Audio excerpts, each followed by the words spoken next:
We welcome our premier final sponsor, Behemoth Brewing, teaming up with Nice Drop of Port for these history-making games. You're watching Nice Drop of Port, where the footy is hotter than Matt's head on a hot sunny day. Like, subscribe, or we'll tell your mates you're a Phoenix fan. It's a perfect cross. Shirley with the header. That's how you put a smile on the scoreboard. One for the highlight reel and the fridge. Behemoth Breweries, brain smiles. Good evening and welcome to Nice Drop of Port. It is our final episode of the season. Tonight we have the Nice Drop of Port Awards ceremony. This is why Matthew and I, for the audio listeners, are dressed up in suits and ties. Matthew, you look very dapper this evening, son. Thank you very much. I think I've pushed the boat out a little bit. I've tried to, get something on a little bit special. As you mentioned, it's our last show, so try and... It is our last show. It is our last show. You look... Make the most of it. You look really good. It is, it's our 34th and last show, and it has been a fantastic season, of course, following Auckland FC all the way. It's a funny time of year, the end of the season, and especially when, your last game, might not be your last game. So, of course, we all went to the semi-final last weekend thinking that it wasn't our last game. And then for Auckland FC fans, the season ends really abruptly, right? At half-time, we're all expecting to be back this weekend for the grand final. 45 minutes later, the season's done. It's a moot mood, isn't it, when that happens? Yeah, no plans for final day. I think as the song goes, that's right. I mean, I didn't see it. I don't think many people saw it. Losing 2-0 at home. I mean, I guess we're going to get onto the game and the performance, and Robbie will have his little bit where he gets to talk about it. But that's right. It all just came to a quick and abrupt end, didn't it? Really? Yeah, it's really interesting. We forget also the players. So they're always there. And I got in touch with the club on Monday and was like, does anyone want to come on? I know we're done, but we're out. Great to talk to any of the players that have come on the pod this year or anyone else that could come on. And Ian, the comms guy, says, no, they've gone, mate. We had breakfast yesterday morning and they were released. And some of them are already out the country, within 24 hours. It's kind of like... We forget it's a job for these guys. We've got a lot of players from overseas, I guess, Australia and a few from a long way away, and they're so their kind of like season came to an end bang like that as well. So it was kind of interesting times, It's end quite. Of the season. It's hard to kind of put that into, because at work, you always have a date, don't you? You know exactly when you're going to finish work. You know when they've organised something like a party or a bit of a get together, but. Yeah, in this instance, it's pretty much, once you've lost your last game or you've been knocked out, that's it. I like that it's ended on a breakfast. It's just... Yeah, I thought so, You'll get together around your cornflakes, discuss what we could have done, how it could have gone better, and see you next season. Yeah, I imagine a few of the lads and the staff in the club were pretty emotional over the weekend. They would also have had high hopes. But, as we said in our show... post-match, and Dave Young, the Scotsman from Cambridge, said it best. What a season we've had. I'm not down. We should be celebrating. What an occasion it's been to bring a load of football fans together and support a team that wasn't here a year ago. Yeah, we should be celebrating, right?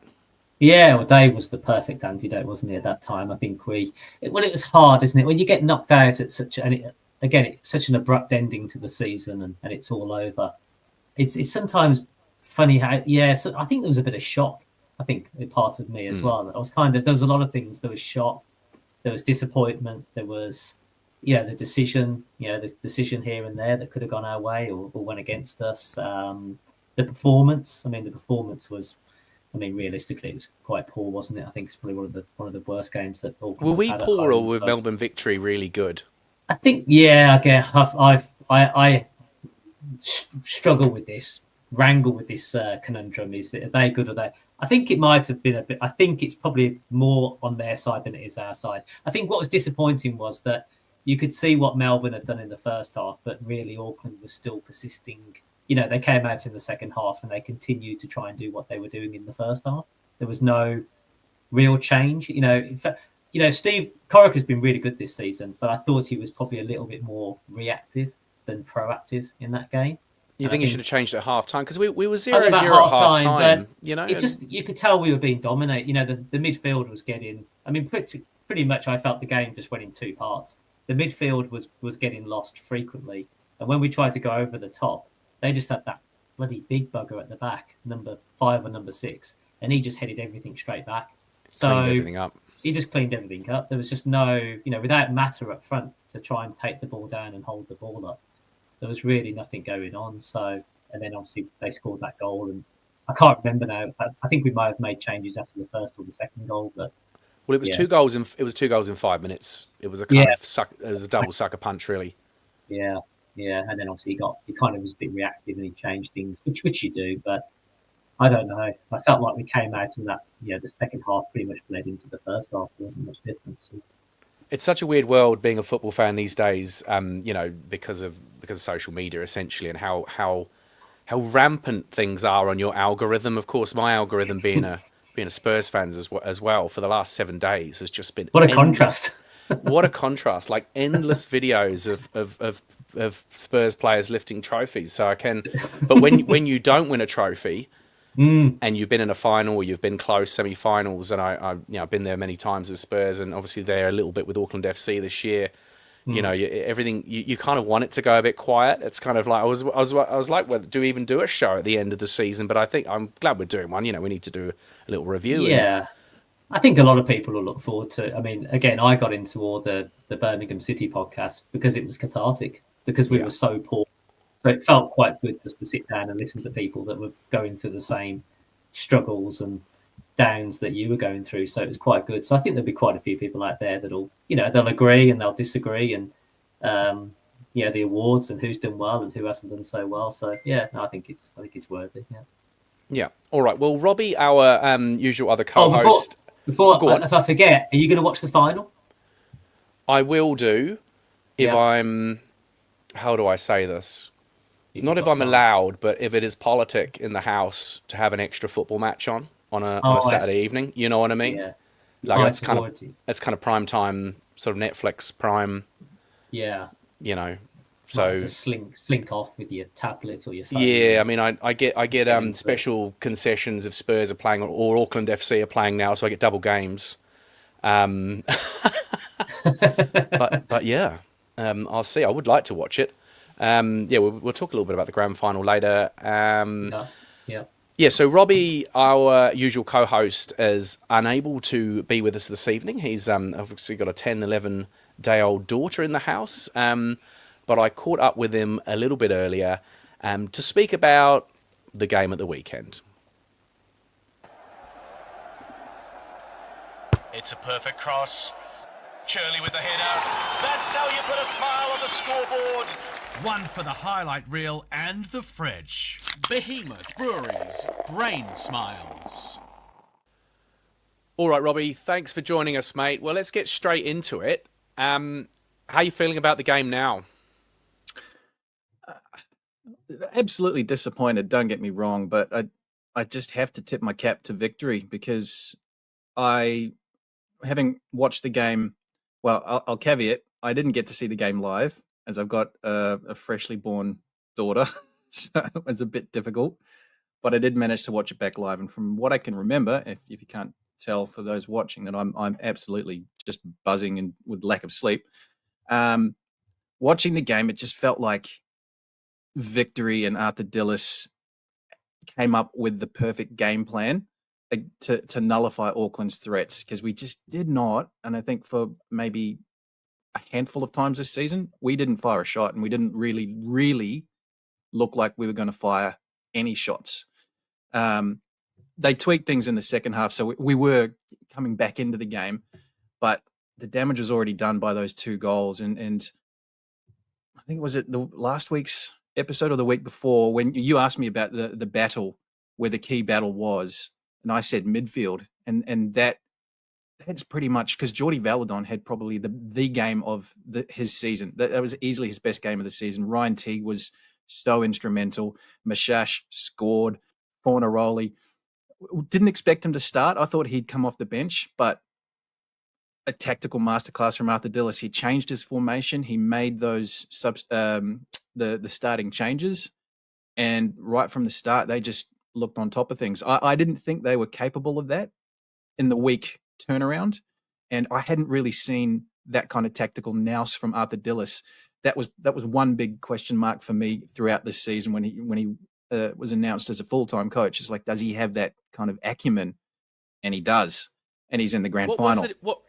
He is in the grand final. What was that change of tactic that changed it? Because we were down there at Lily World. We saw the teams come through. We had some communication with you and a few others. They're like, oh wow, that's quite a different team and a structure. And it was quite clear from the off at the ground in the first 10 minutes that Victory seemed to have so much space in the midfield. Like what was that change that made the difference, Rob?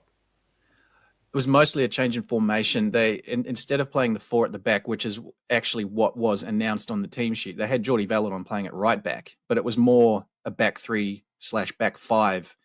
So whenever they had possession, they were able to flood forward, and really, even without possession, they were able to press Auckland into making some uncharacteristic turnovers, or at least forcing them into doing things a bit quicker than they'd like to, and just really making things uncomfortable for them. I hadn't seen that all season. So I'm really impressed with what Victory came up with. And going forward, that potentially is a bit of a blueprint for other teams, unless Corica can kind of, come up with a plan B or plan C and just be able to change things, which he has been through the season. But for the most part, he's stuck with the tried and true to a lot of success. And it's just unfortunate it came in a semi-final. And, we unfortunately miss out on another bit of silverware. Was you surprised that Corica named the same team for the second semi? Bit of column A, bit of column B. I mean, I caught the live show pre and post when I was in between feeds. No, in the sense that if it isn't broken, don't fix it. There was no need to change. Because you kind of, there's a part of me that's like, all right, Victory, what do you got? This is our best. What have you got? And they were able to come up with something. On the other foot, it's like, how do you kind of keep attacking the game rather than just sit on the 1-0? Not that Auckland were really sitting in that second match at all, but it was more that, this is our best. We don't need to change it. But then also, how do we keep progressing? It's Bill Foley's catchphrase, never was it always advance, never retreat, or something like that. So it's just how does he keep progressing that forward? And could he have made changes for the start? I don't know. I really don't know. I think that's his best 11, and you play your best 11 from the start. So ultimately, no, I don't blame Corica for much with this result. It's just on the night, Victory and the opposition coach was just that little bit better, and they had a little bit more, more tricks in the bag. Yeah. I mean, if we break it down a bit, the first half, I've watched the game back as well, and Auckland FC did have quite a few chances as well. Obviously, there were a few decent chances for Victory.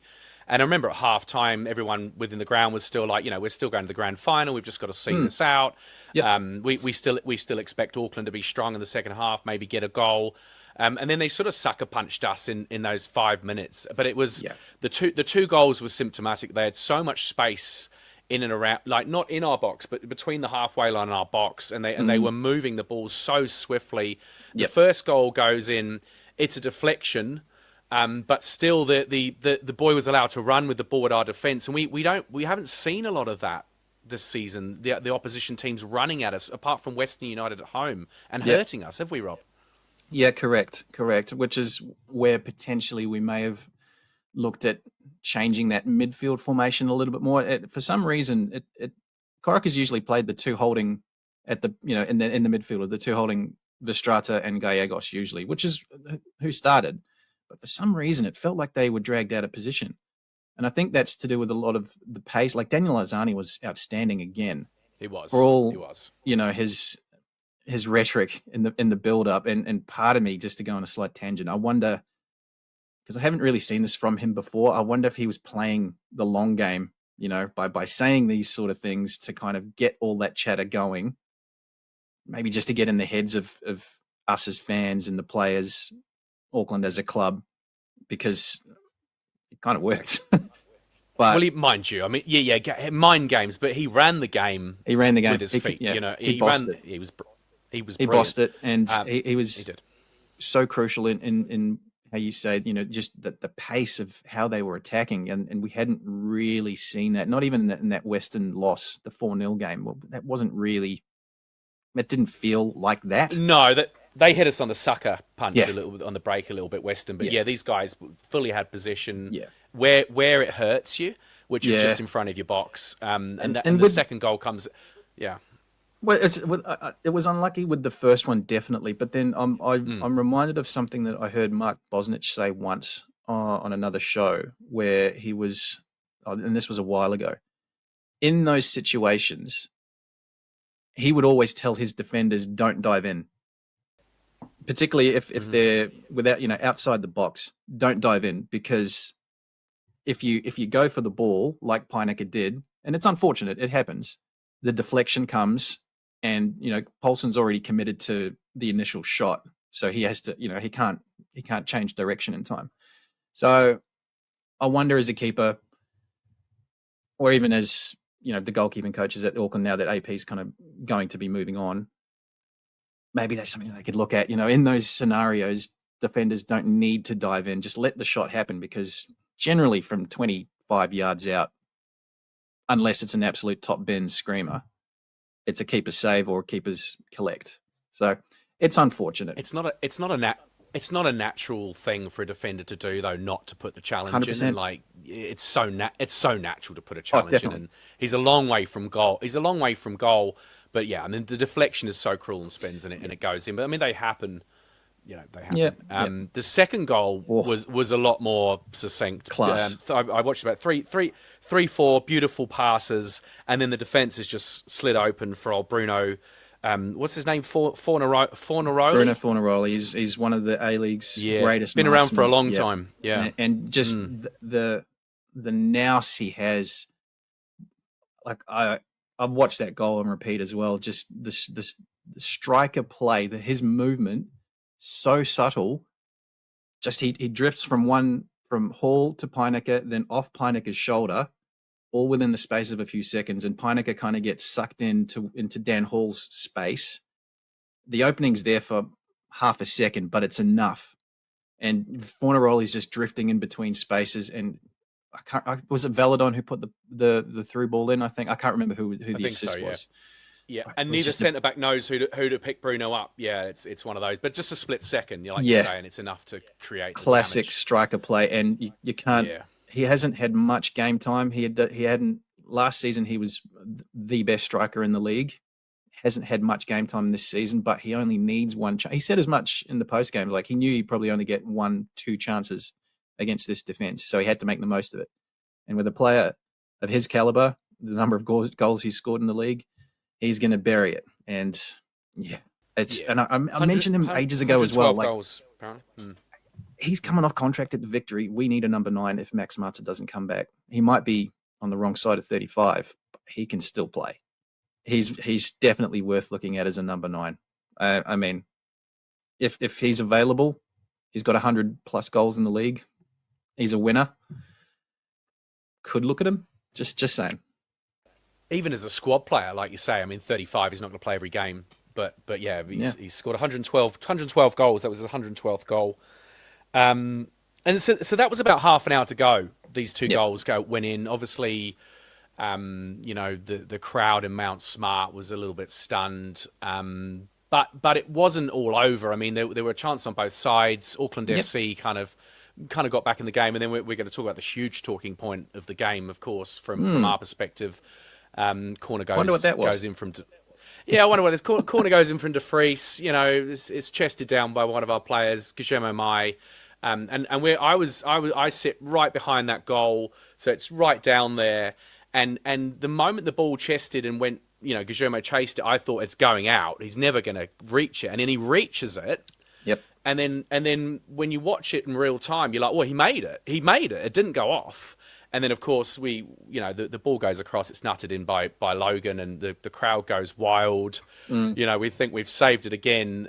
Disallowed very quickly. A very quick VAR check. Yeah.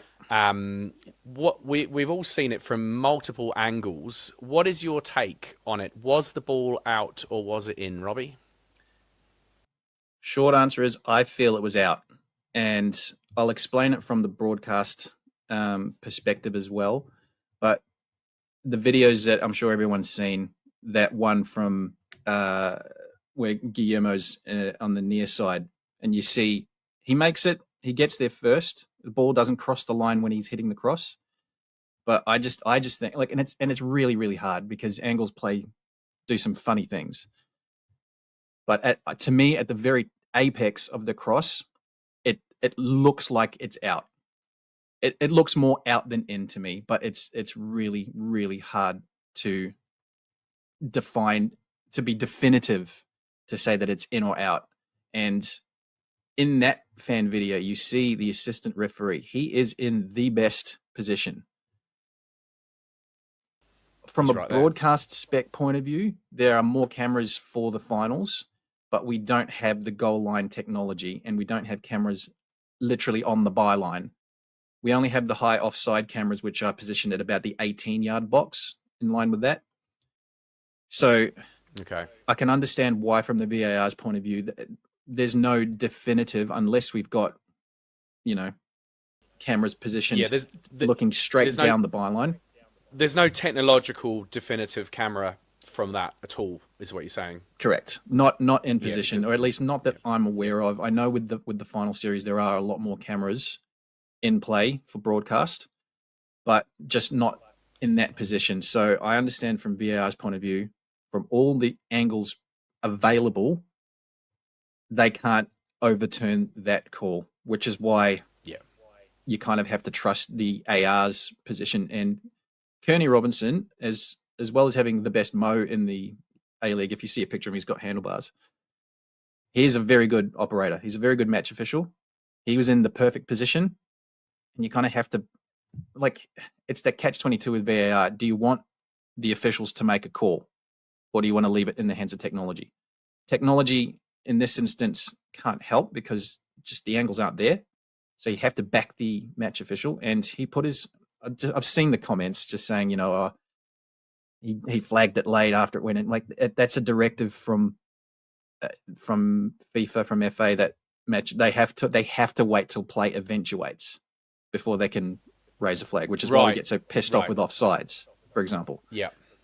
So it's not like he had doubts, so he was waiting. It's just a protocol. Yeah. It's a protocol, and as I said, he was probably, aside from the fan with the camera, he was in the best possible position that he could have been in to make that call. So, as painful as it was, I don't really have an issue with it. It's unfortunate. There's nothing.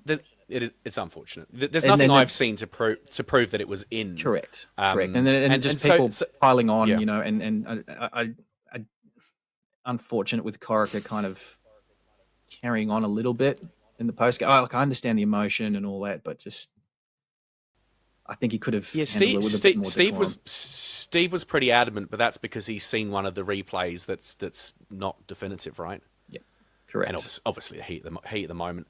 I mean, tempers. I mean, it was full on. There was dust ups before halftime. Paulson coming out. One of my favourite expressions in football, Robbie, is they're getting their handbags out. And I rewatched the commentary on, and even they said, "Oh, handbags time," or something like that. Correct. Yeah, I was surprised. No one wants to throw a punch. Yeah. Correct. Out of that, and this was one of Corica's points as well. I was surprised that Mashash wasn't actually carded in that for the tackle he put on Francois, which led to AP coming out and starting all that, because he came out. And the original tackle was horrible. It was horrible. But he wasn't sanctioned for that, which could have had a pretty big it would have had a pretty big impact because he scored. But, yeah. I mean, there was a lot of talk around the ground. The referee had a terrible game, but of course we've lost, and you sort of expect that. I mean, it was a high impact game, lots of fouls, and he did lose a bit of control. I think, he did lose a little bit of control. Yeah, and so basically it was a sort of like scramble towards the end to try and get another goal. And even then we sort of was still thinking, this is sort of just Auckland FC to get the goal, but It'll it never come, yeah. came. It never came. Yeah, Moreno. I've watched it, but Moreno has a header. Liam Gillian has a sort of half chance in the box. The goal never Nando comes, at the very end and as well. Of course Nando, the big one at the end. Which looks like he could just kick it anywhere in the goal and it goes in, but there's a defender there. That's football. That's football. And I heard Archie Thompson say that if Nando perhaps just wellied it, it looked like he more tried to place it in the goal. Scott, yeah. I thought if that was me, I'd have just whacked at it, as hard as I can. And but you never know. He is leaning back, and he's It's tough. It's tough. He's a defender. He's a defender. So final whistle. The final whistle goes, and it's all over, and it's kind of it's an unusual experience because we're all planning to be in the granny, of course, Rob. And then it just ends just like that. It was a lot of mixed emotions at Lily World. As you know, we did a show afterwards, disappointment. But then we had a couple of people on who were like, look, we have had an out of the box season. It's been an incredible experience for so many fans. Like on reflection, are you feeling that way as well, Robbie? We won the Premier Plate in our first season. I mean, it's a remarkable achievement, really, isn't it? Oh, 100% it is. And was it Dave the Scotsman? Was that his name? Dave Young, the Scotsman. Yeah. The eternal optimist. I loved him. He was fantastic. I'd love to have a beer with that guy, to be honest. It's definitely. And because I remember we had this conversation on the show, like what's more important, like what any silverware is going to be important. But, as a football traditionalist, you're the best team at the end of the league. Like you have the league season. If you're number one, you're the best. But because, Australia, New Zealand loves a playoff series, loves a granny. This is kind of the AFC, the AFC, Asian Football Confederation, recognizes the league winner to go into Champions League, but obviously because Auckland can't make that competition because we're Oceania. Yeah, it's because playoff games are just a different beast. It's the league is the marathon, and then the playoff is anything can happen, and if you don't turn up with your best on the day, you can get beaten. And Victory, over the course of 2 legs, were ultimately the better team. They played the better second game, and they got more out of the second game than we did in the first. Like if Nader Moreno scored, oh my god, we'd be. Well, I was going to say if you were to pick a defining moment over the semi-finals, you'd have to say Moreno's hits one post, hits the other. The double as the defining moment, because I think if we'd been 2 up, it would have been a different story. I mean, who knows? But yeah. Yep, and look, that'll happen in football. You sometimes you take a chance, sometimes you don't. Sometimes you get a call, sometimes you don't. But that's the beauty of the game. And you're either on the right side or the wrong side. This time we're on the wrong side, and it feels pretty shit. But that's the game. That's why we love it. That's right. We talked a little bit about this before the semi-finals. We were like, look, Melbourne Victory, I think this is their 8th grand final they're going to out of 20 seasons. That's quite different from a brand new club who's never done anything before. Like, do you think that did play into any of this? In hindsight, to me, it felt like that second game, it did. They Victory, I don't know, there was something about them, an aura that we just couldn't match. Yeah, potentially. I mean, it's hard to say from our point of view because we've never been in that arena. If you have 30,000, there's so much anticipation. There's quite a lot of pressure being the number one team in the league, to deliver.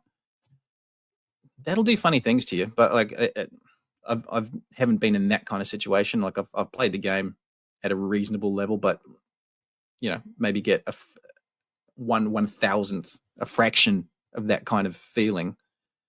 When that's amplified, of course, you think it's going to do some weird things to you. But I just thought there was enough experience in that team, especially with Corica at the helm. We could have navigated that. But yeah, Victory as a club, they just have that in their DNA. And Arthur Dillis, I think, proved himself as a very, very good coach off the back of that game last weekend. And they are very much in with a chance of claiming another title. So this Saturday is going to be such a good game to watch, I think. Who's going to win it? Oh, Victory? jeez. City's a very good team as well. Like I could honestly say flip a coin, because either side deserves it, to be honest. And it's who handles the pressure, who handles the occasion better. I don't know. Recency bias would maybe suggest it's Victory because they've had the tougher games.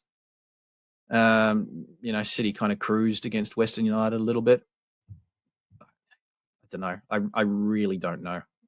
Maybe if Victory wins it, I think that maybe softens the blow for us a little bit, because we lost to the champions. So. But either side can claim it for sure. Yeah. All right, just before you go, of course, this week we've also heard that 6 players and Corica are named in the PFA Team of the Year. I mean, that's an incredible achievement. 3 in the Dolan Warren Awards. Yep. Are they significant as well? There's a few different awards given out in the A-League. Yeah, the PFA Team of the Season is obviously voted by the peers, by the other players. So that carries a lot of significance. The Dolan Warren Awards, they're like the Dally M night of the league. Any big awards night, that's the awards night for the A Leagues, and to have quite a bit of recognition, I think, is fairly deserving. AP brilliant again, 2 straight seasons as goalkeeper of the year, save of the year. Francis De Vries, who we've raved about all season, was the fans player of the year. Corica as coach of the year. He claimed every single coach of the month award on offer, which I don't think has happened before. I know I'm missing having a couple in the top award, the Johnny Warren medal. I think we had a handful of players in the mix, and it was pretty tight. Sakai was third, I think, and I think Mai was in thereabouts as well. And that's a very, very significant award. So and Nick Milanovic, a very worthy winner, but there were only a handful of votes in it. So. Yeah, it's fair recognition, I think, because these players and this team, this club, has had a fantastic first season, and there's going to be a little bit of pressure for next season, I think. Yeah, well, that was going to be my last question before we let you go. Flash in the pan this season, or are we going to build and go hard next year? I can guarantee that Corica will not rest on this. Like, he's set himself the benchmark. It's not pressure coming from anyone else but himself. Like he's got a lot of, he holds himself to a very high standard, so he's not going to let that slip. So I'm very intrigued as to what's going to come. Like obviously we've seen a few player movements already. Nader's not coming back. AP's going. Very interested to see how they rebuild's probably a tough word. The bulk of the squad's going to be the same. I think it's just how they kind of sprinkle in, the seasoning on top to complete that. But I'm really looking forward. It's more, I think, from the fans' point of view. I think I just want to see them back it up again. Like I don't want that to be the flash in the pan. Like I want to see us still have the highest average at this time next season and keep building on that. Yeah, it's going to be hard to repeat, but we've got to go for it again. Yeah. All right, well, Robbie. Well, thank you for joining me early. Obviously you've got a new baby in the house, so I understand why you can't come to the Nice Drop of Port Awards night. But you've put in your votes, so we'll see what you who you voted for and which categories a bit later. And thank you very much for just being part of this podcast this year. Obviously, we just started this out of nothing, and you popped up very early on and have remained with us. So yeah, I just wanted to thank you and for your insights and appearances. Yeah, my absolute pleasure, because anything to help grow and talk about this league, like I've said it so many times, I honestly feel it's the best league in the world because it's so unpredictable and anything can happen, and it usually does. So to be able to talk, to some awesome people across the season, this has been a highlight of my week every week for the season. So I can only say thank you as well, Dale. Like it's been awesome, and hopefully I'll get to come on again next season and kind of continue that. But whatever I can do to help promote this league and just, I feel you guys have grown as well, with your knowledge of the league. And To know that I've played my little part in that, it's been awesome. So, like, well done. You've done an amazing job with this podcast. So, absolutely hats off to you, mate. Nice one. All right. Thank you, Robbie Feldman. See you later. See you next season. See yous.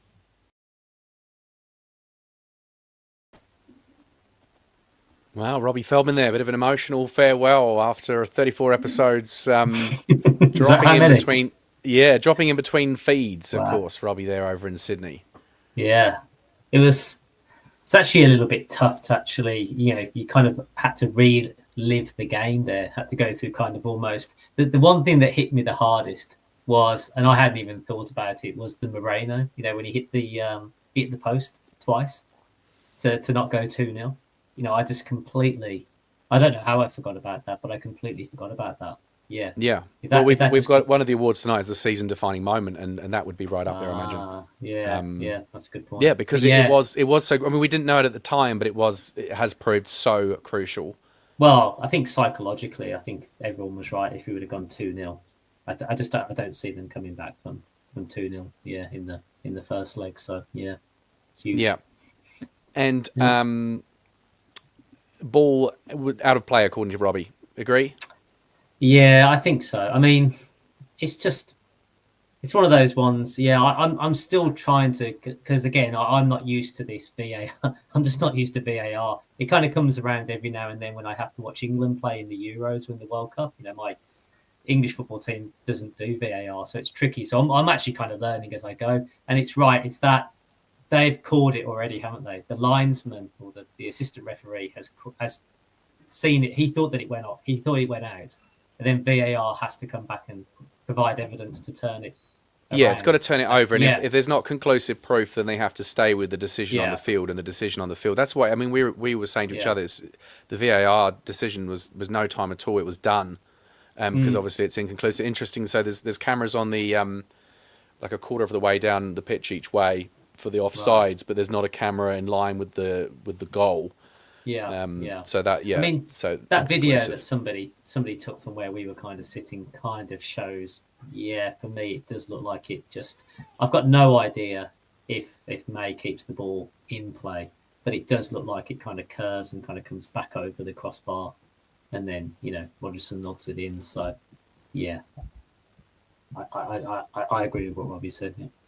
Yeah, okay. All right, just before we move on to the awards this evening, I just want to shout out for Behemoth Brewing, our sponsors for our last show tonight, and we're sponsors for 2 of the semi-final live shows. It's been great to have those guys on board helping us out. And funny enough, I actually bumped into a head brewer, Raoul, after the game. His name's Raoul, but he's actually from the south of England, would you believe? I thought it sounds like he should be playing for Spain or something. Yeah, he should. And Raoul, we were talking about beer, of course. He told me who he was, and I'd had some email communication, but saw him in person, and asked me what type of beer I liked. And I was like, "Look, I'll be honest with you, Raoul. Like, I'm from England. I grew up drinking Stella Artois. I used to have it on my cornflakes." And he goes, "Come down to Shirley's. I've got just the thing for you. We do an amazing kind of European lager. So it's not just." It's not just the meaty IPAs, So Behemoth Brewing, if you're looking for a good lager, get down Shirley's or get down your bottle store and get a nice craft lager. There's a time for both, isn't there? There's a time where you want something like a hard-hitting IPA, but sometimes you just want a bit of an easy lager, don't you, I suppose? So, good on you. Yeah, absolutely. All right, well, tonight it is a big night. We have our NDOP awards, and to help us choose the winners this evening, we're bringing on how do we describe Rob? A long-time listener, watcher of Nice Drop Report. Rob, who is also Auckland FC, who does a lot of commentary on the pod. Welcome, Rob. Thank you for having me along. I got dressed up for the occasion, just like you guys did. I have a vintage Auckland FC shirt, because, from our very first season that we won the plate. Yeah. So, yes. and those shirts have all the founding members' names on no, them. that's another one. This is just the normal one. It's the normal one. Yeah. No, the other ones got stashed away, very carefully placed in the corner so nothing happens to it. Oh, yeah. I never got one, but my eldest daughter came home from school one day, and she said, Dad, there's a very strange boy in my class, and I was just sitting in class. He poked me on the shoulder and he said, and I won't read out my daughter's name because she'll be terribly embarrassed, but he said to her, I've seen your name on the shirt. Because she was one of the, I got a family package, me and my 3 daughters. So he'd actually gone through all the names and found my daughter's name, and she didn't think that we was did very the same clever. thing. Like, where's our name on there? And Oh, that's actually one of our names is on the real back part near the butt. So it's like, oh, we appear a couple of times. I think everyone appears there a couple of times on that shirt.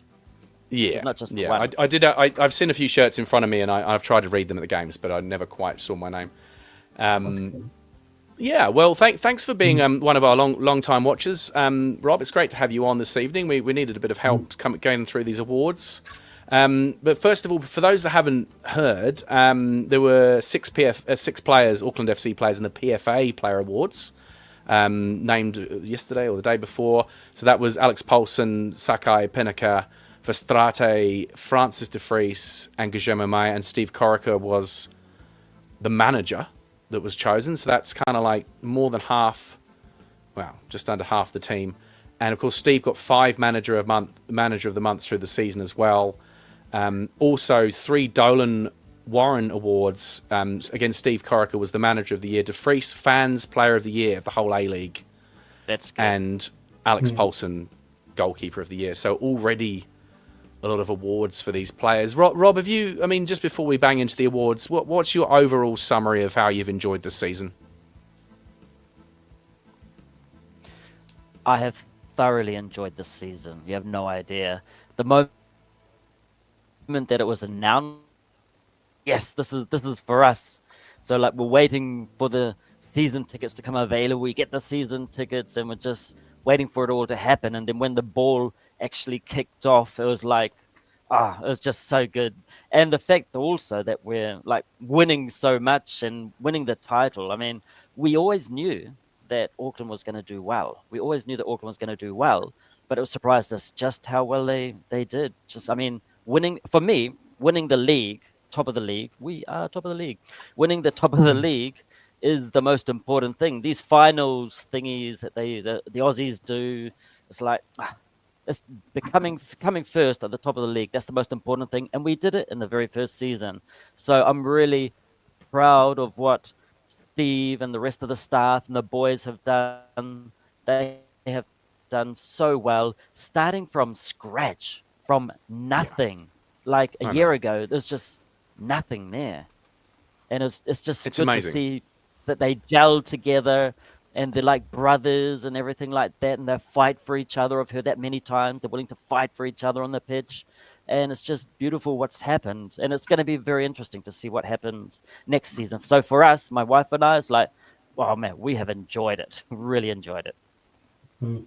That's lovely. Well, Matt, you're the same. You think, if you win the league, you win the league. There's no kind of like, I mean, the finals is kind of quite a strange concept to us, eh? Yeah, I spoke to my cousin a couple of days ago, and I just think it's so difficult. I think anybody will tell you, any team in any country, how difficult it is to win your national league or whatever league that you find yourself in. It's really difficult. The consistency, and every week you have to, you're going to lose some. Of course you are. You just have to keep picking yourself back up and going out there again, and you get difficult runs as well. You'll get 2 or 3 away games in a row, and you get through those. So yeah, it's just the mark of a great team when you win the league. It really is. It's so difficult to do. So yeah, I mean, my cousin just I thought he said it was a bit like Mickey Mouse, really, that you've won the whole league. You're the best team in the league. I think someone on Facebook actually put a really good thing as well. They did like an aggregate score, of all the teams that we played this season. I think apart from Western United, we absolutely dominated everybody. So it just feels really harsh to you have one poor game at the end of the season and that's it. Yeah, we call it a day. But, Yeah, I'm not sure whether I'll watch the final or not. I don't know whether I could. I often don't watch finals if my team have gone out earlier, but it's like watching the World Cup final if England have gone out. It's not interested. Yeah. No, I'm not looking forward to it. You're going to watch it. I, like I said earlier in the show, if I can get away with it, I'll watch it. Yeah, I'm not going to die in that's a right. ditch over it though. Yeah, I just pick your watched the battles. highlights. Watch the Yeah, highlights. watch the highlights. Yeah, that's probably best. Yeah. All right. Well, that brings us to the 2025 Nice Dropper Port Awards, and tonight we're going to start with Player of the Season is the first category. Yep, we've all got our suit and booted. Player Yep. of the Season. I'm going to try and rock through these because we've got 10 awards to give out.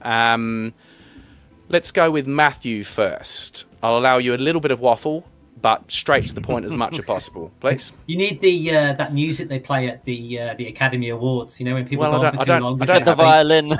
I don't Yeah, have it. they go right. Okay, that means get your act together. We don't care what you got to say. Just take your award and piss off. Yeah, I'll Is keep it quite no, easy. that's not going to work. Yeah, that's not going to work. I've already played it already. He's Stop pressing pretty buttons, quick, Dale. pretty quick and Matthew, pretty Player of the simple. Season. Francis de Vries. Francis de Vries. Yeah, Yeah, that's, easy. I don't think I need to say. One vote it. for Francis de Vries. Rob, what do you reckon, mate? I'd go for Guillermo Mai because of just the goals and everything.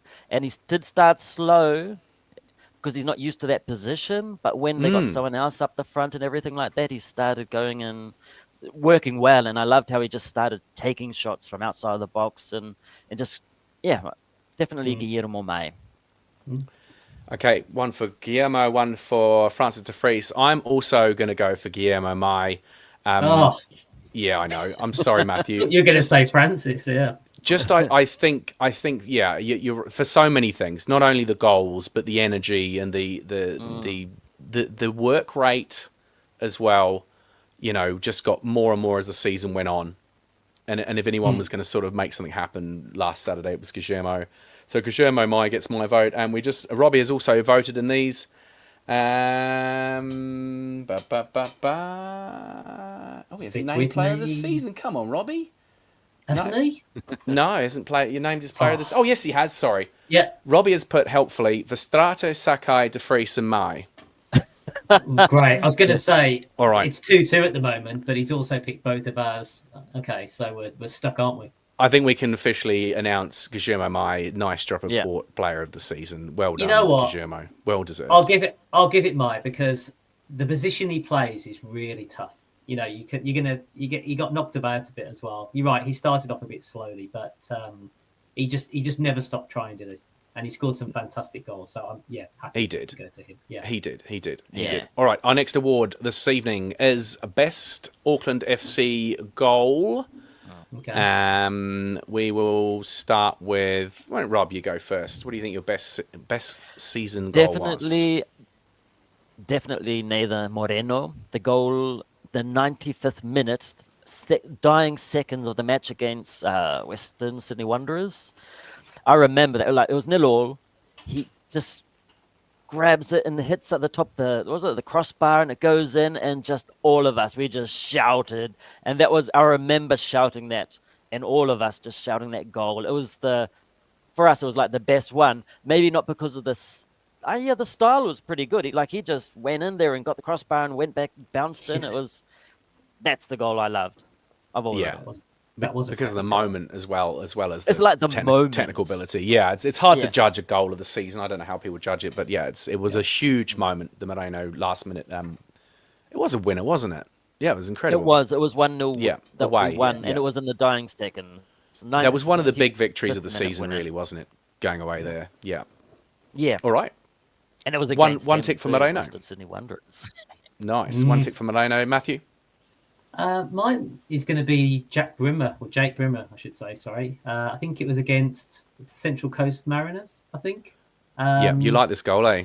I like that goal. I just think for its technical ability, I think he just had so much to do. He had to control it. He had to move it to the side, and then just the composure for the finish at the end. I just thought it's also from a bit of a personal thing for me because I think we pinned a lot of hope on Jake and his background and what he'd done before, and I thought he was actually quite a bit slow in the first couple of games, but then he scored a goal like that, and Robbie had mentioned about his quality, and that's where it kind of hit me. I thought, yeah, okay, this guy's got some quality, he's got some class, and just to finish it off as well, which I thought was fantastic. It was in front of the sauce bottles. Loved it. Yeah, I can't get those sauce bottles. I always That's the remember top the for you, sauce isn't it? bottles from that stadium. Yeah. It's just like I know. yeah. I cannot get the sauce bottles out of my mind. They live rent free in my head. So no, I'm going Jake Brimmer in front of the sauce bottles. Yeah. Jake Brimmer in front of the sauce bottles. Yeah, nice. All right. I think I've said this before on the pod. Guillermo, my Melbourne City at home.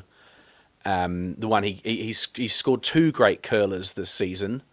From distance, but the curler against Melbourne City was so far out, and I had just this beautiful view of it where I could see. I was literally bang in the middle of the pitch in the port, quite high up, and I could see from the moment he hit it, it was going to curl back into the top corner. It was special goal.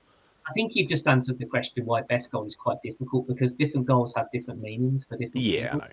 So that's why I think it's very tricky. Yeah. It's a screamer. And I can tell you we're going to end this because Robbie's also voted for Guillermo Mai against Melbourne City. So Guillermo Mai, Melbourne City.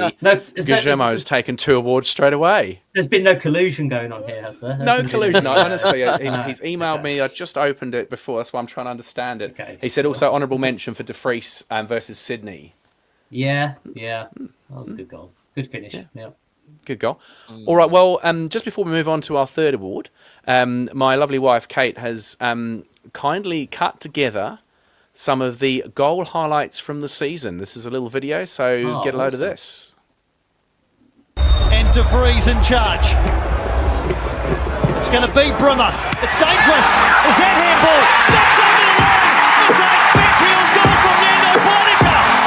Nando Ponica has scored the goal that is going to give Auckland FC victory. Calls for handball, but then the big... Shash couldn't reach it. This could be game over. Strata squares it up, and Guillermo Mai will surely seal the 3 points for Auckland. From Francis De Vries into the area, and into the back of the net it goes again. And Guillermo Mai. Docker takes it off, Eames squares it back, and in the area, the O'Hara's fantastic save. Francis De Vries drops it onto Ethan.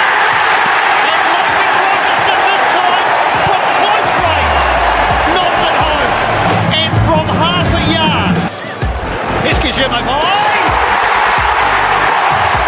He's done it again. Randall still away. And it hit it. And the goal is there for Guillermo Mai. Inside 10 minutes. The Uruguayan Guillermo Mai. And a header on goal. McAlmont. Oh, it's gone through the goalkeeper's gloves. Absolutely extraordinary. Nando Moreno does have his goal now. Over the top for Piol here. Arias Piol is through. Dan Hall, great save, Paulson. Well, that's a wonderful... Alice losing out in midfield. Is there a late chance here for Auckland? Maybe Moreno.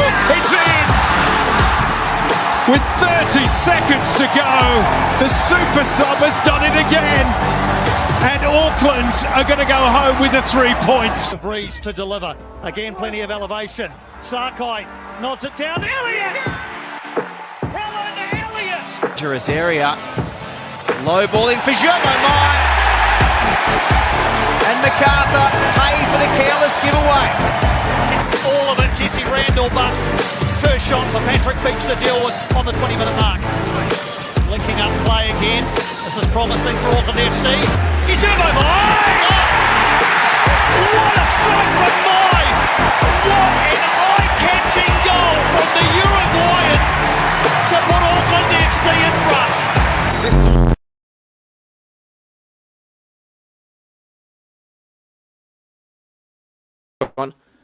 Guillermo Mai's goal right at the end there that's won the award. But yeah, Moreno's goal, I've kind of like forgotten it in the midst of time, but it wasn't a great goal, but it was just smashed in.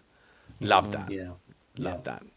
So good reliving those goals again. It's like, oh, yes. It's nice, yeah, it's nice. Yeah, shout out to Kate for editing that as well. She spent a nice bit of time on that. She doesn't even like football, but she enjoys the edit, so... All right, moving on. We've had Player of the Season. We're going to have Young Player of the Season now. and I had to ask myself who was in the running. But I've worked out Alex Paulsen's in the running, so my vote goes to Alex Paulsen straight away. I'm just going to get it straight out there. For one so young to be basically the best goalie in the A-League 2 seasons running. We all know he's going back up to Bournemouth. Whether he'll sort of play in the Premier League next year or not, we're not sure. But I think outstanding season from young Alex. And I was just willing him to score a goal when he came up against Victory in the semi-final there. Incredible moment, when the goalie comes up. Yeah. So, yeah, Rob? Now that you mention it, he is young. He's 22. And he just I think that counts as young player of the season. It feels like he's a lot more mature. He's a lot... He has a lot more experience, but he's only 22 years old. So, yeah, I would definitely give it to him. He's going to be around for at least another, probably 2 decades. Like, he's going to be 42, and he's going to still be like goalkeepers. They can go until they're quite old, and he can do very well. He's could just play for a got couple so more much decades, potential, so much potential, and so I'd definitely give it to Alex. Also, because he's a really nice guy. The way he stays back after all of the games, and he'll spend an hour signing everyone's whatever it is or taking selfies. Everyone else is inside, showered, they're gone home, but he's always there. I think it's with De Vries too. He does that too. But yeah, definitely Alex. Matthew? Yeah, Alex Paulsen. I think it was only, again, I think if it's 21-22, there was actually, it wasn't. I think it was pretty much between Paulsen, Gillian. Jesse Randall would be in it. Jesse Gillian. Randall was in it. Maybe Toomey, Lewis Toomey. Maybe is he down that age range? I think. I was actually going to pick. Rogerson was my first, but actually I didn't think he was. I didn't think he was that old. I think he's 26. Rogerson. I thought he was younger than that. So, looking at the options, it just had to be Alex, didn't it? Yeah, he's fantastic. Interesting. Or Alex has got it because I'm pretty sure. Alex Paulsen from Robbie as well. But interesting, you mentioned Louis Toomey. We had a message come in the chat from Neil Cheetham. How random is this? It was playing 7-a-side tonight at St. Peter's. I played 7-a-side there. Thought I recognised one of the opposition. It was Louis Toomey. Enjoy the show. Can't see if that could work. I saw that. I was actually, if he's still online, if you could just maybe put a quick comment and just say, like, how was it? Or what was it like playing against Was he any him? good? Seven-a-side though, it's not always the best. Yeah, it can be tricky. 11-a-side players, fit players. I mean, I'm a decent 7-a-side player, but put me on a full pitch, I'm stuffed, right? Well, that's right. We were talking about Nathan as well. Nathan's got a bit of a rep as well, hasn't he? He's pretty decent, yeah. If he's listening, yeah. All right. Moving on. Who's our next award? We have surprise package of the season. Surprise package of the season. Oh, Matthew, I'll let you go with this one. I think I know who you're going to go for. Oh, yeah. Oh, I might be wrong. Well, no, I think you have figured out who I'm going to go for. But actually, when you just hit me with when you said the question to me out loud, my mind started to go other places. But yeah, the obvious answer to me was De Vries again. Just the fact that his history, he's had that bit of setback on having to come back from injury and where he was playing, and to make such a step up and just look not just comfortable playing in what was the best team in the league, but also a standout player. And obviously he's been recognised at that as well at the awards show. So it's got to be De Vries. I think the honourable mention for me probably would actually have been Steve Corica. I think he actually was a bit of a surprise. I mean, I know he has got a good rep and he's done quite well, but to win the first 6 games with a brand new team and go on, I think that came as a bit of a surprise as well. Yeah.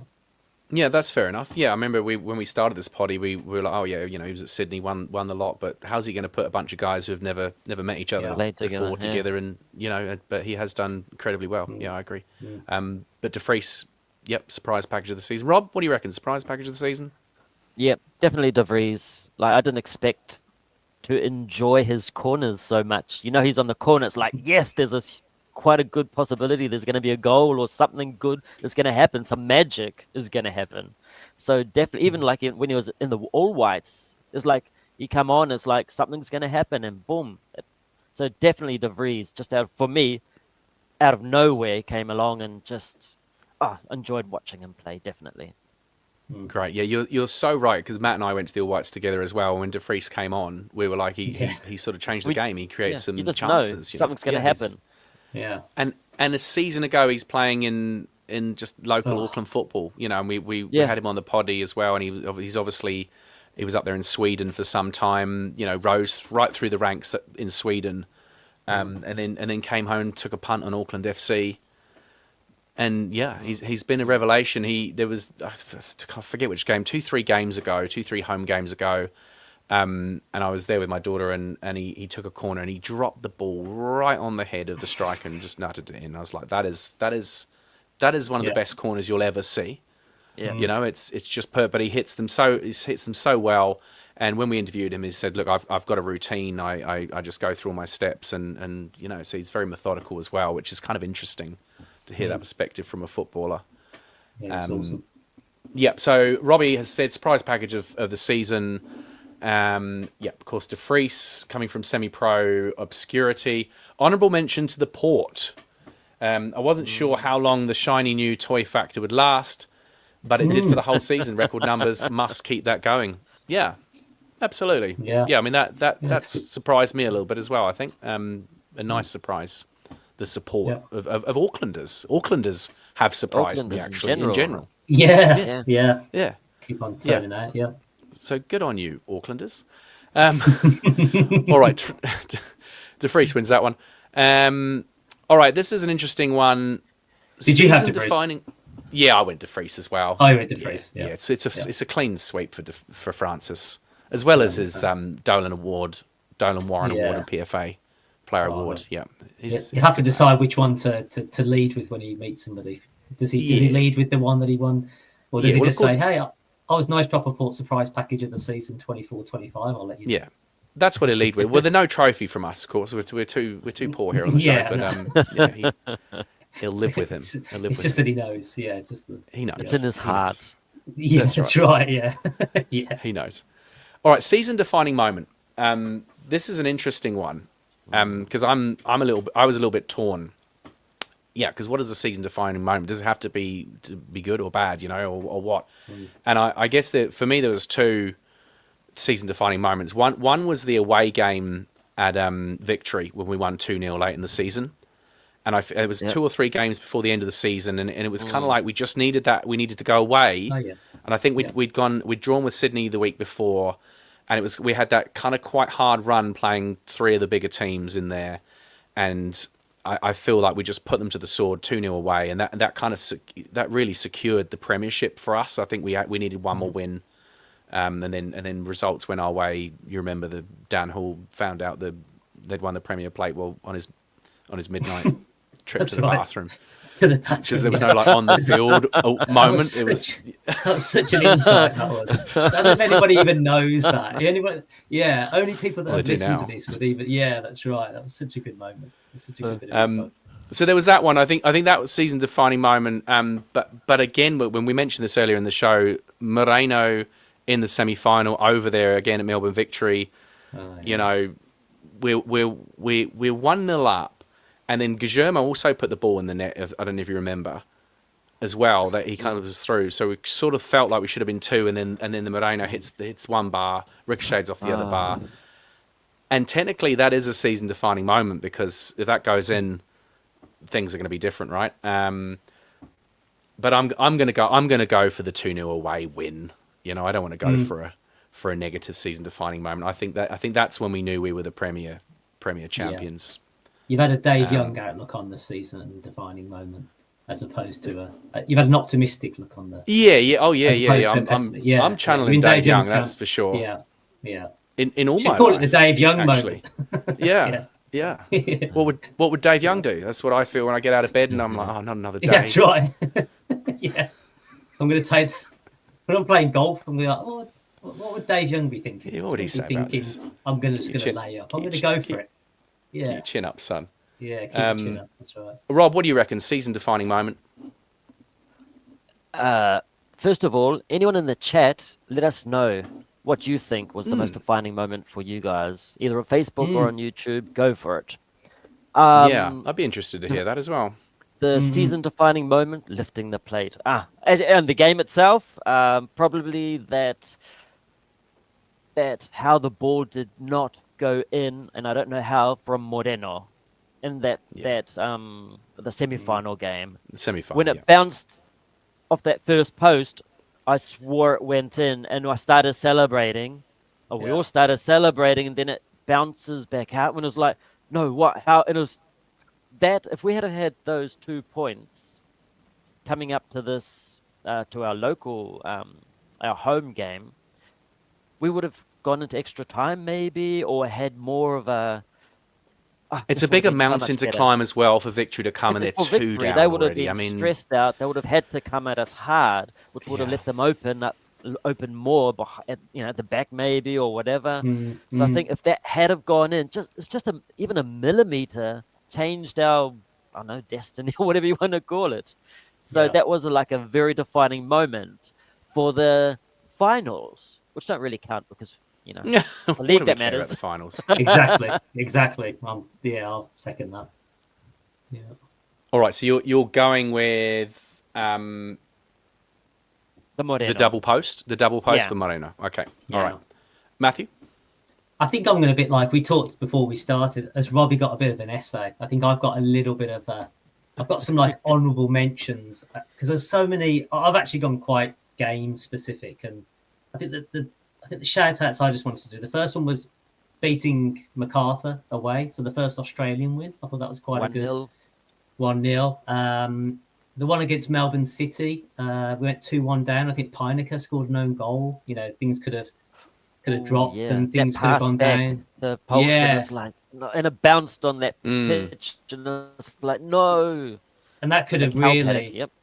But then Moreno scored and we got a point. And also the Adelaide game, I think we conceded in the 81st and the 95th minute, and we were 2-2. And again, we were getting kind of battered at the end there, but to get an equaliser in the 100th minute. But I think the one that my defining moment was that we, and it feels a bit personal, but we lost that 4-0 game, 4-0 at home against Western United. Had an awful performance. Hurt a lot. But then the way we came back and we beat Central Coast away, and I thought that was kind of showed to me that this team is proper. They've got something in them. They've got a drive and a bit of steel to them. They could have easily kind of shut up shop and tried to get at least a draw away from home. Yeah, but they didn't. They went over to Australia and they beat Central Coast. I think they beat them. 4-1. Yeah, so to go from 4-0 that's a good amount when you're away. Yeah, it's a fantastic amount. So I just thought, that was my defining moment. It actually showed me that they're a proper team. Yeah, the character. Yeah. I mean, when I was thinking about this before, actually, there's so many. And for me, another one, kind of a bit personal, the Newcastle Jets game number 5.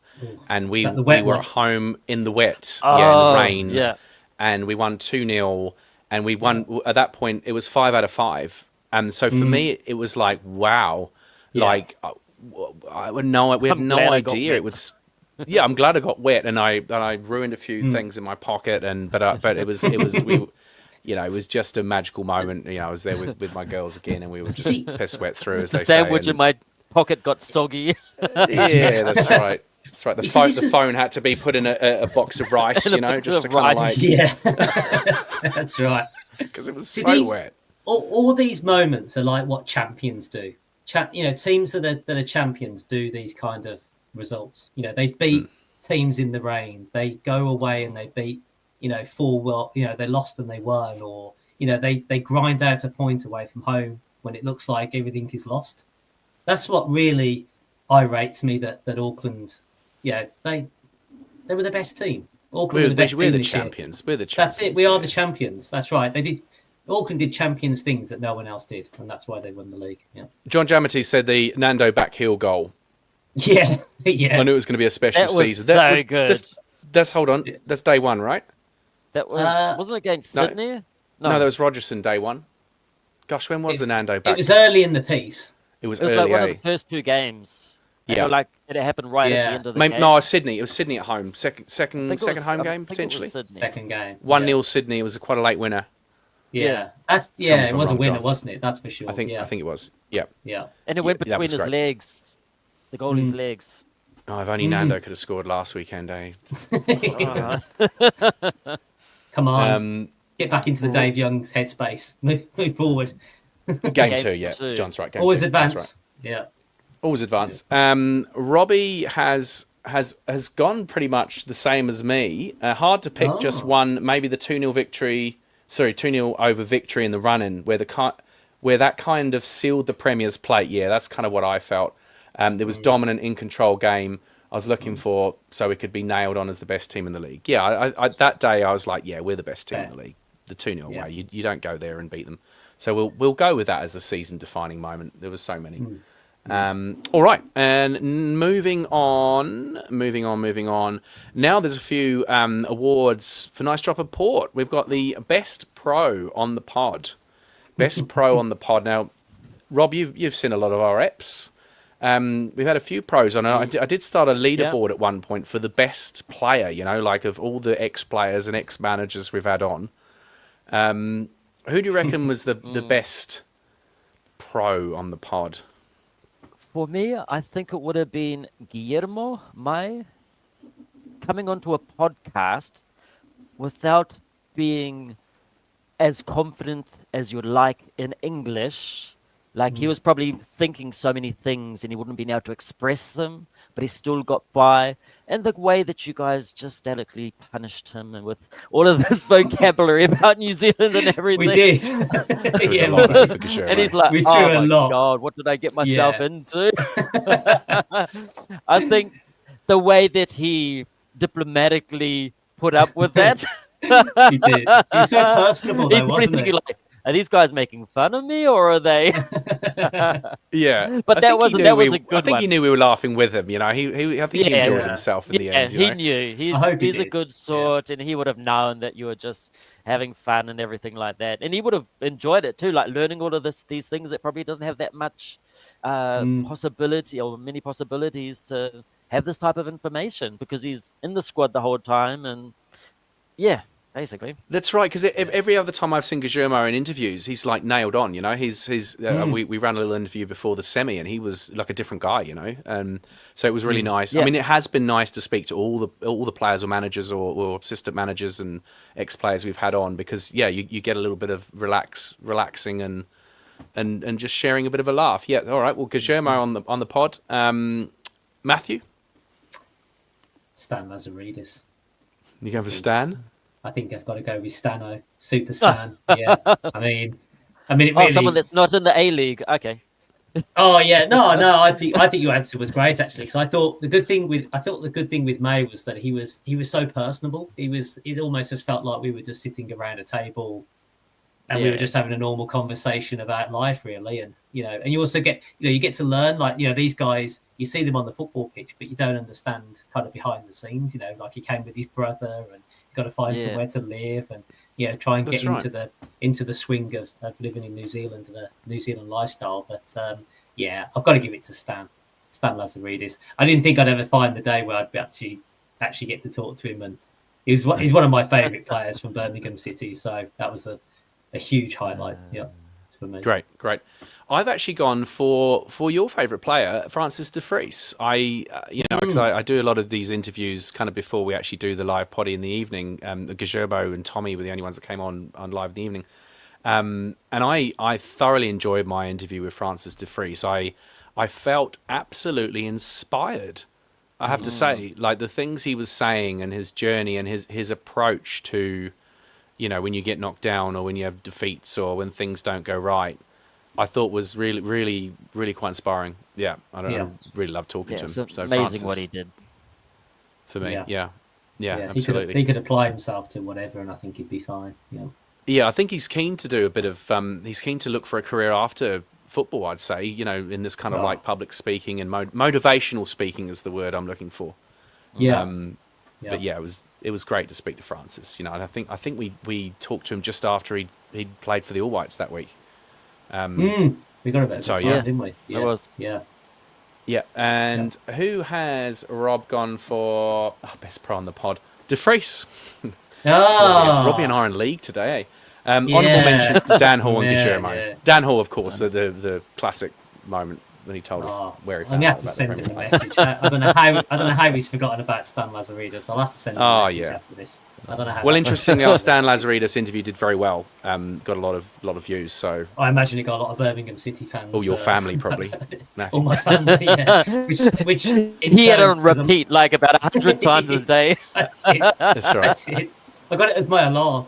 I just wake up to it with me and him just talking to each other. All right, moving swiftly on. Best guest on the pod. Best guest on the pod. Matthew, why don't you go first? You've been on the pod. Yeah, I'll keep it. I'll try and... Mine was Doug Cors, the stat guy.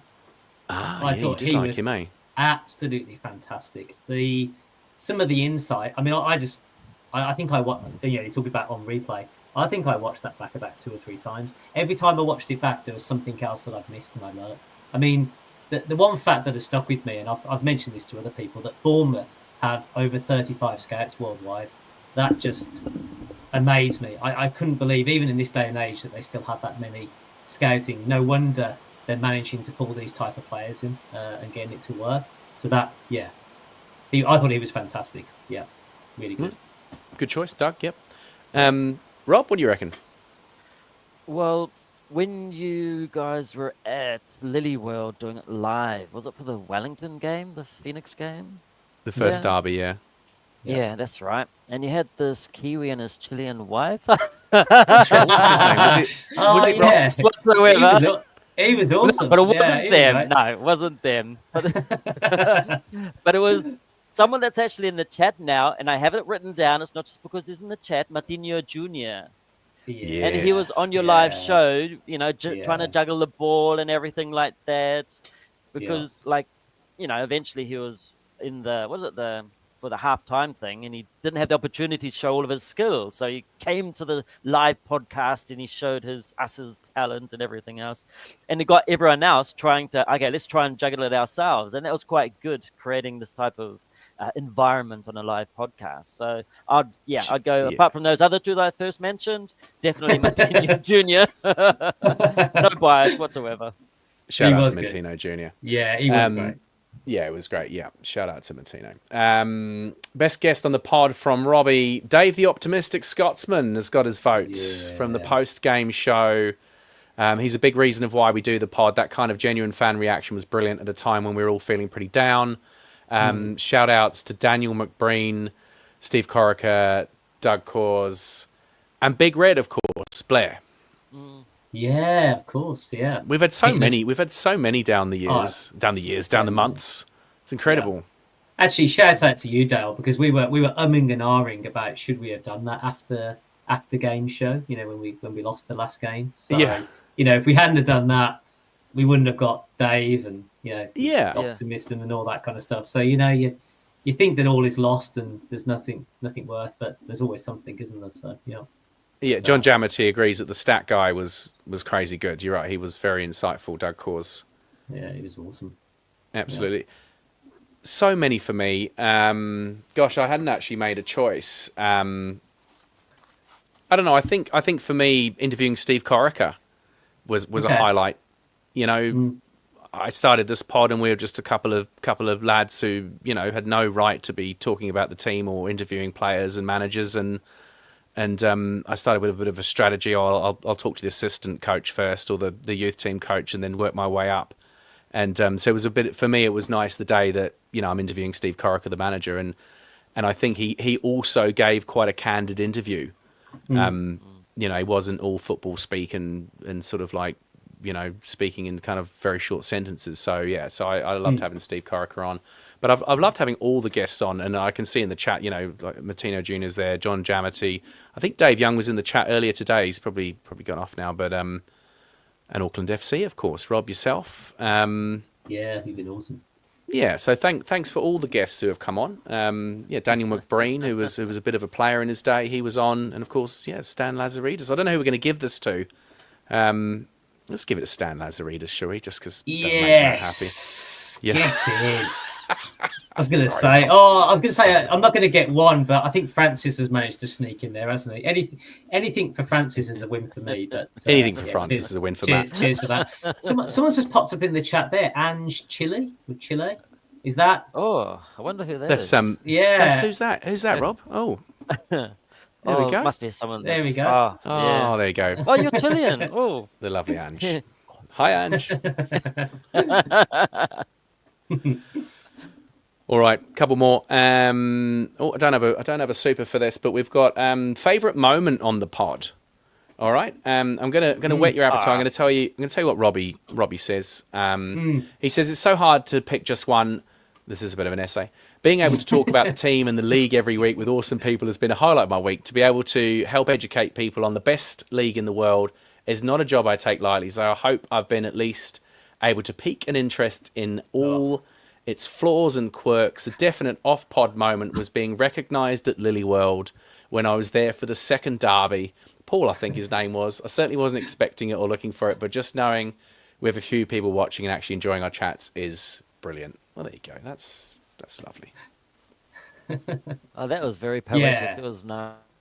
Nice. Yeah. Robbie saved our ass quite a few times as well on this podcast. Thankfully, we had Robbie because coming in with some of the stats and some of the information, me and Dale would have been. Well, you've heard probably our podcast when it's just me and Dale. We just kind of ramble about, reminisce on old times and what we've been up Some of to. the best moments, I think. Thankfully, Robbie comes in after about 20 odd minutes and saves us and starts getting us back on the straight and narrow. So yeah.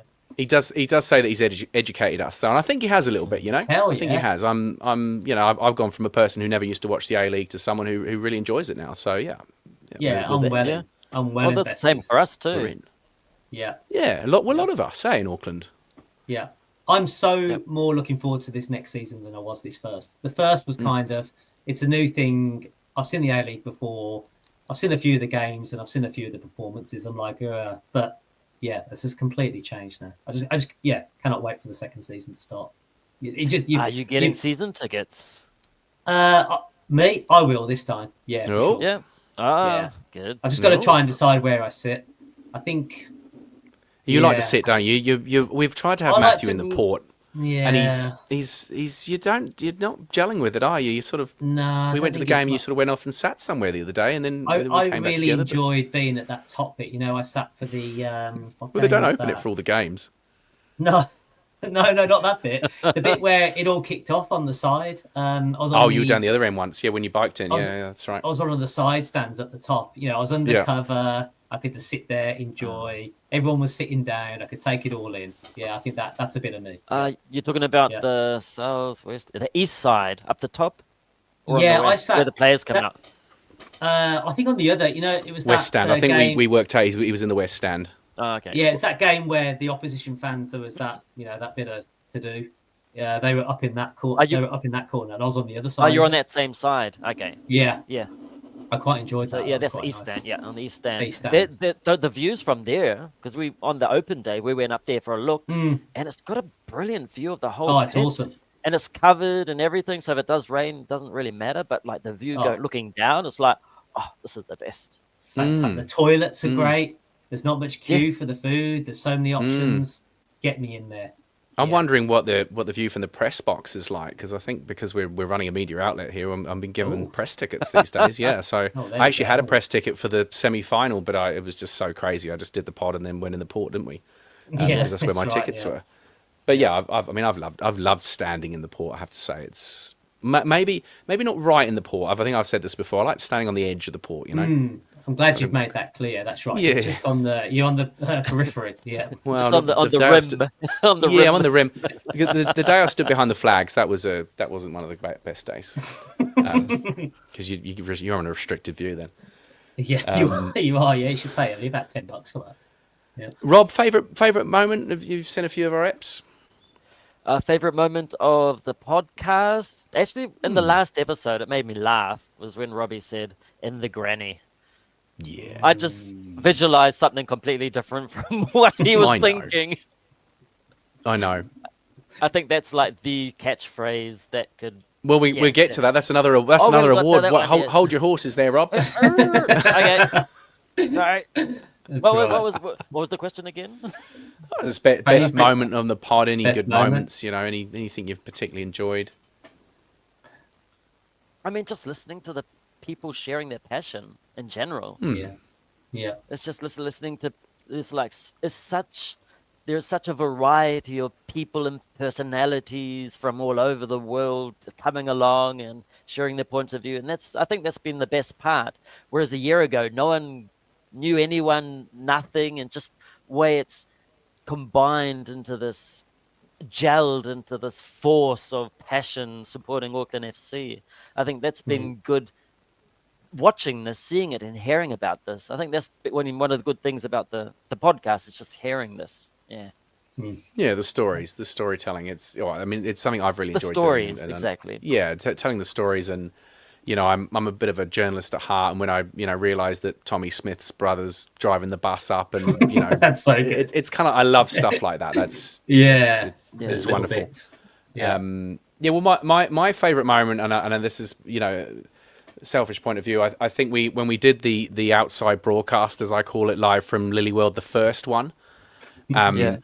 Just the fact that we managed to get the thing on air, just the fact that it worked. We begged, stole, and borrowed bits of equipment. Had mates helping out. Yeah, who was the guy that did the Blair? the Yeah, my mate Blair.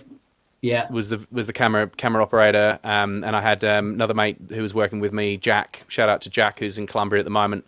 I know sometimes he tunes in. He was my fixer. He was going around doing little live things, and I was like, "Wow, we're running our own little TV station here at the football. It's like one of my dreams, And no one's telling me what to do, and I'm doing it, So it's kind of, it was a nice moment. Shout out to anyone and everyone who's helped us out actually this year, and big shout out to the people that run Go Media Stadium, Tyler Street Sport, who have let us have live podcasts from their bars and supported us. Huge shout out to Ian Bennett and Nick Becker and the comms team at Auckland FC as well, who've supported the pod. So yeah, that's been my favourite thing, that I had a little bit of an idea and have managed to put it into action. Yeah, basically. That's me. That's pretty cool. I think a lot of people don't realize how much effort goes into producing what you guys do. I mean, when you did that live thing, I'm thinking, personally, I'm just thinking, how the hell would you just thinking of the sound and just getting even just the internet connection. Yeah. Just like getting everything organized to do that. And I know you, Dale, you go through, you prepare. People don't realize how much work Dale does before he comes live with all his notes and investigating and finding all this information, that little tidbits here and there that just come on there. People don't realize that takes a lot of effort, a lot of work. So I think everyone should be applauding you for doing all of this work behind the scenes. Yeah, thanks, Rob. Thanks, I appreciate that. No, it's a passion, but there's a bit of work involved. But I love it. It's kind of, Robbie said, it's the favourite part of my week, and I know Matt, what would Matt be doing? What would you be doing without the podcast? Not a lot. Just watching golf. Watching the golf. Working on the swing, watching golf. Working on the swing in the backyard. I don't know, watching my daughter run rings around me, doing something crazy as she normally does. Yeah, you wouldn't be doing anything. All right. Matt, best moment on the pod? You got one? I'm going to be super selfish. It's got to be for me, Stan Lazaridis referring to me, and it got better and better as it went through the conversation. I don't think he even started with Matthew. He started with Matt. And then it went to Matty, and then by the end of it, it just ended with Mate.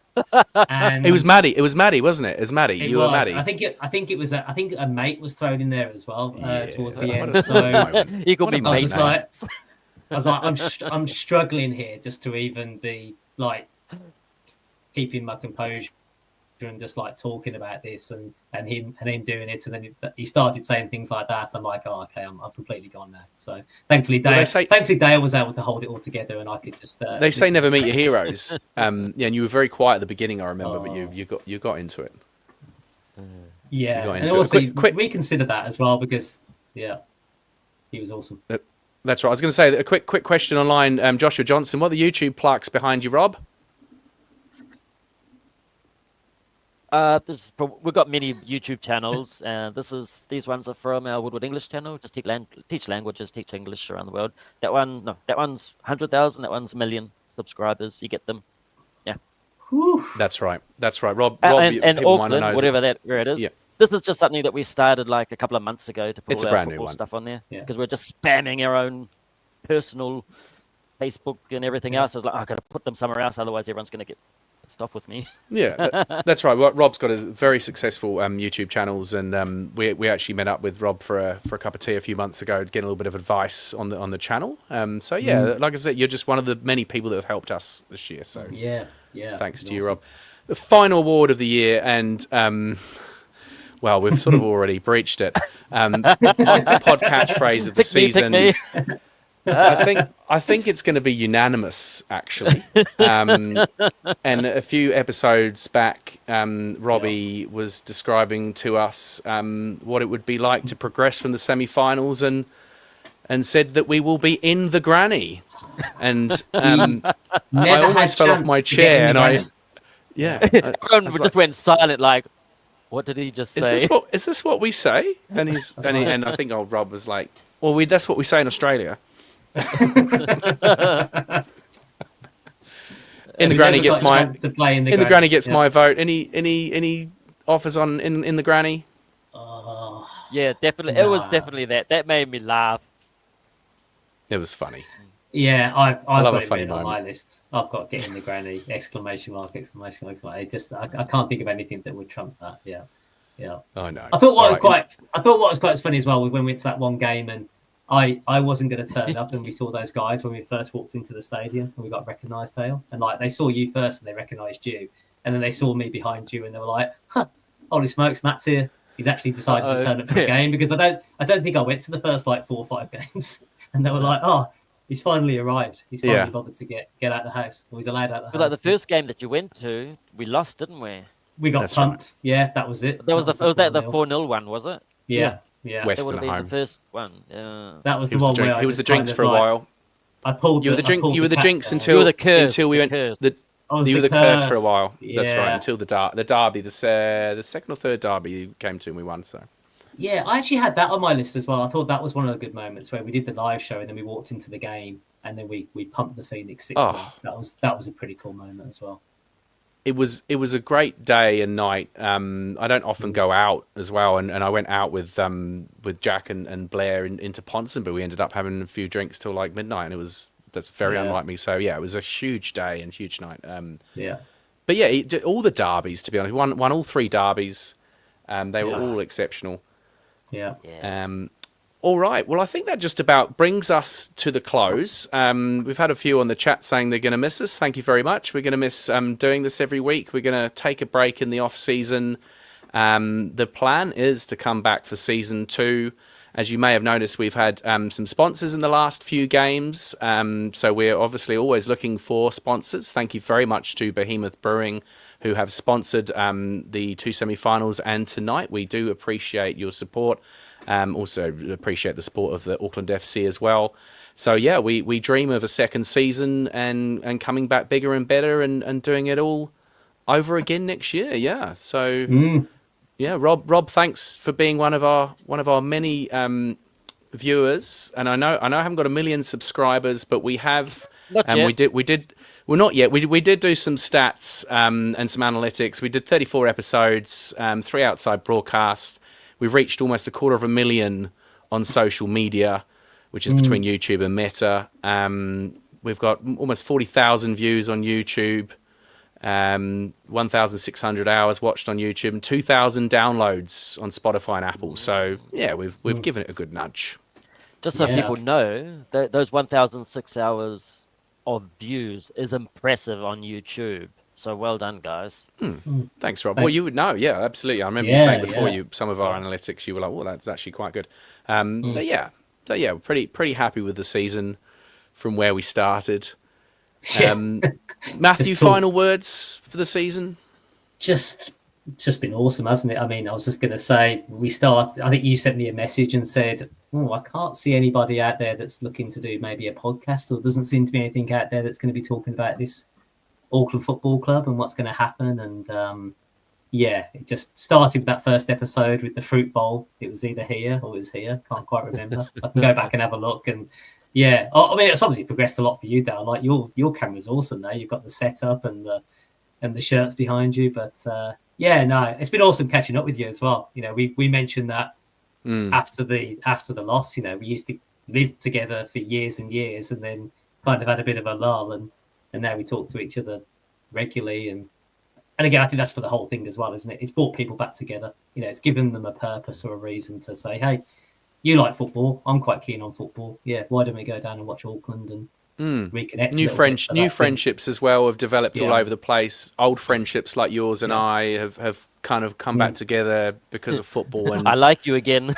Yeah, that's right. We've always liked each other. I remember you. You were pretty. You were all right. Yeah, you're not too bad. Yeah, go on, let's do a podcast. Yeah, why? Well, look, Matt lives at least 3 suburbs away, and in Auckland, that may as well be the other side of the world, right? Also, just a recommendation for everyone. Sorry. Is to go check out the Auckland FC reserve games over the rest of the season. You're looking for something to do, go check them out. You've got these young players, and eventually some of these guys or kids or young men could be eventually making it up into the Auckland team. So go support them, go check them out. And you'd be quite surprised about how well they do. Yeah, absolutely. I think some of them play out west as well, so I've got no excuse. Get out there and watch them. Yeah, absolutely. All right. Well, we're going to close out now. Thank you very much for watching. Thank you very much for listening and supporting us this season on Nice Drop of Port. We wish you well for the off season, and we will see you in season 2. Thank you very much. We are out. Up the port. Vamos, Auckland. Vamos. Yeah. You're watching Nice Drop of Port, where the footy is hotter than Matt's head on a hot sunny day. Like, subscribe, or we'll tell your mates you're a Phoenix fan.